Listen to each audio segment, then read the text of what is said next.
Olha, a história que a gente vai desvendar hoje é daquelas de arrepiar. É um relato anônimo, mas que soa como um aviso moderno sobre um cara que, para conseguir poder e dinheiro, fez um pacto com o diabo. Vamos mergulhar nos detalhes para entender o que aconteceu e, claro, qual foi o preço que ele teve que pagar. E antes da gente entrar de cabeça na história, fica essa pergunta que é o coração de tudo isso, né? Qual é o verdadeiro preço do poder? Guarda essa pergunta porque ela vai ecoar em cada parte do que a gente vai ver, desde o primeiro momento de tentação até o desfecho trágico. E aqui a gente entende o que estava na cabeça do nosso protagonista. É uma frase forte, né? Isso aqui é a motivação dele, pura e simples. Aquele sentimento bem humano de querer ser aceito, de querer um status. E é essa frustração toda que vai empurrar ele para uma decisão, bem, desesperada. E aí a jornada começa. O cara, se sentindo completamente sem saída, resolve tomar uma atitude drástica. Só que a resposta que ele recebeu, não foi nada do que ele imaginava.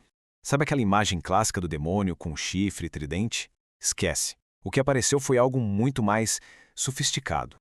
Olha só que interessante a sequência das coisas. Primeiro, ele vai lá com 19 anos, numa encruzilhada à meia-noite, chama por Satanás 3 vezes e nada, silêncio total. Ele vai embora super decepcionado.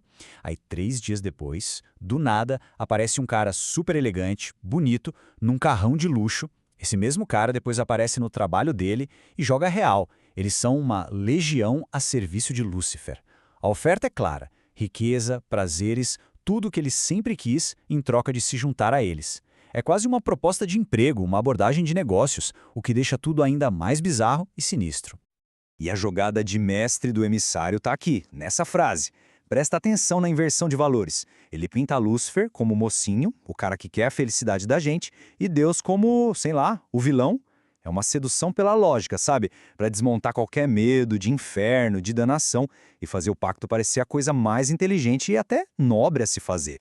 Bom, com essa ideia na cabeça e a promessa de uma vida de luxo, o acordo deixa de ser só uma conversa, uma oferta tentadora e parte para algo bem mais sério, um ritual. E é a partir daqui que a coisa fica, bem, muito mais sombrio. Mas antes de assinar qualquer coisa, ele recebe uma amostra grátis, digamos assim.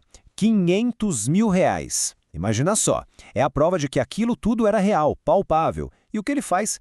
Mergulha de cabeça na vida que ele nunca teve. Festa, luxo, excessos, ele torra tudo para sentir o gostinho do poder. Ok, o dinheiro acabou, a festa passou, agora era a hora de oficializar o negócio. E a entidade que aparece para selar o acordo, de novo, nada de monstro, é uma mulher. Ela simplesmente surge no quarto dele, do nada. O nome dela, Pusa. A função, administradora do contrato. Parece até nome de cargo em empresa, né? E mais uma vez, a estratégia é a sedução. A descrição dela é surreal. Linda, sorridente, incrivelmente sexy. Basicamente, a personificação do desejo. A ideia era desarmar ele completamente. A tentação agora não era só dinheiro. Era algo muito mais visceral. Só que aí, no meio de toda essa sedução, a verdade aparece. A fachada de beleza perfeita começa a ruir. Os pés dela eram cascos dourados e os dentes pareciam os de um tubarão. É o primeiro choque de realidade, o primeiro vislumbre do horror que estava escondido por trás daquele rosto bonito. O ritual em si é uma mistura bizarra de prazer e terror. Primeiro, a sedução. Uma noite que ele descreve como de prazer inimaginável. Depois vem a parte macabra. Ela morde o dedo dele para tirar sangue. Com esse sangue, ela desenha uma cruz invertida no peito dele e, para finalizar, ele é obrigado a escrever o pacto com o próprio sangue, se dedicando a Lúcifer e renunciando a Deus. É nesse ponto que o acordo se torna físico, real e, ao que tudo indica, definitivo. E depois que o contrato foi assinado em sangue, bom, aí o jogo virou completamente. As recompensas não demoraram, elas vieram com tudo de forma imediata e avassaladora. A vida que ele só podia sonhar virou a realidade dele da noite pro dia. E não era só grana, não. A coisa foi muito além. Caiu 5 milhões de reais na conta dele assim de uma vez. Ele ganhou um cargo de executivo numa multinacional gigante. Virou membro de uma sociedade secreta com acesso a políticos, celebridades, presidentes. Uma vida de luxo sem limite nenhum. E ainda participava de orgias secretas com máscaras em lugares como Londres. Um mundo que a gente nem sonha que existe. Mas, claro, essa vida de poder absoluto e prazer sem fim tinha um preço escondido. O tempo passa e ele começa a se cansar de tudo aquilo, da futilidade, do vazio. Ele tenta construir algo de verdade, algo fora do pacto. E é exatamente aí que os dois mundos dele vão se chocar, da pior maneira imaginável. Aos 22 anos, no meio desse vazio, ele conhece uma mulher. E ela é o oposto de tudo o que ele vivia. Uma mulher religiosa, de fé. Eles se casam, têm 2 filhos, ele começa a viver uma vida dupla, sabe? Escondendo todo aquele lado sombrio da família. E por um tempo ele até consegue manter o equilíbrio entre essas duas vidas. E aqui fica claro o conflito que ele vivia. De um lado, o pacto. Poder, riqueza, orgias secretas, mas um baita isolamento e futilidade. Do outro lado, a família.